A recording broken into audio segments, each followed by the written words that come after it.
Welcome to this eLearn Security video training lesson on clickjacking.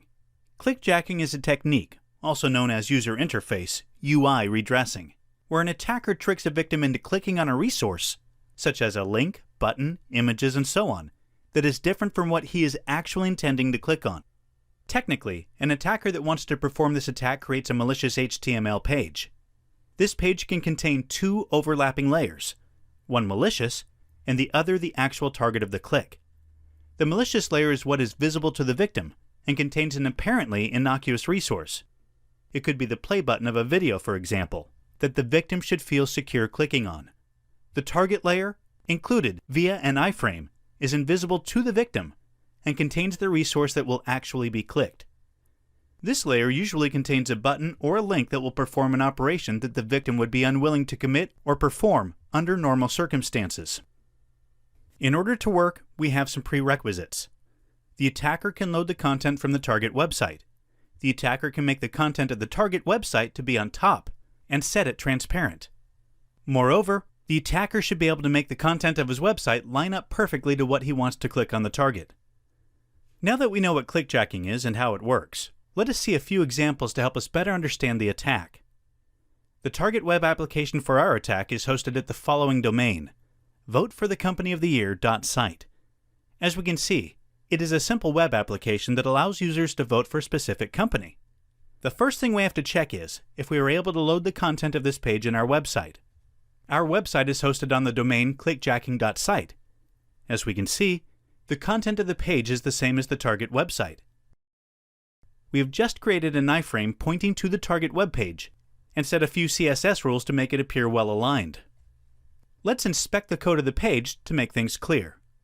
Here we have our iframe, and as we can see, the src value is set to the target web page, while in the right pane, we can see some CSS rules that help us make the content of the page well aligned. So the first condition is satisfied, and we are able to load the target content. Note that the goal of the attack is to trick the user to click on this button here. Therefore, trick the user to vote for the elsefoo.com. Let us open the source code of our clickjacking page and edit its content to start the clickjacking attack.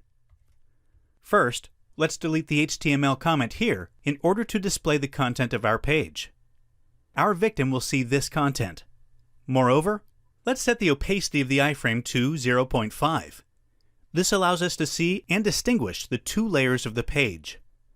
Note here the z-index property. The target iframe has the z-index property set to 10. While our clickjacking page is set it to 0. This means that the target iframe will be on top of the two layers. We can now go back into our browser and see what it looks like. As we can see, the two contents are displayed. Of course, the target page is less visible since we've set the opacity to 0.5. Moreover, since its z-index has a higher value, it overlays the content of our attacker page. Nevertheless, we can see that there is some text here, and a button at the end of the page. Note that we've set the button position in this section of the page because we want to trick the user to vote for elsefoo.com. Let's now go back once again in the source code of the page and set the opacity of the target iframe to 0. So we will display only our attacker page. As we can see, once we reload the page, only the content of the attacker page is visible. But do not forget that the iframe of the target is on the top, so any user interaction with the page will be on that page. Let's prove this and inspect the HTML code on the button here. As we can see, since the target web page is on the top, if we click here, we're going to click on Vote elsefoo, which is the button loaded with the iframe. So even if it's not visible, thanks to the z-index property, we are able to trick the user to click on something different. Let's prove that the attack works by clicking on the button here while inspecting the Net tab of Firebug. If the attack works, we should see a GET request to the page vote.php on the target domain. As we can see, it works. Although it seems nothing happened, we actually issued a request to vote.php with the company parameter set to 1.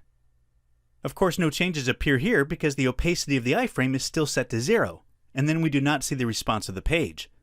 But if we change the opacity settings through Firebug, we should see the response.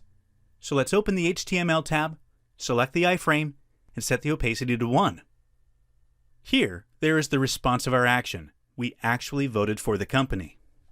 Now that we know how the attack works, let us see how we can simply enforce our web application security and defeat clickjacking. The easiest way to do this is by setting the X-frame option response header. This will instruct the browser to not allow framing into other domains. So let us open the index page of our target application and uncomment the following line. This is a small PHP code that sets the frame to same origin. In this way, other domains are not able to load the contents of the target web app via iframe. Let's save the edits and try to open the attacker domain once again. As we can see, if we inspect the code with Firebug, the content of the target web page is not overloaded. Indeed, the head and the body tag are empty.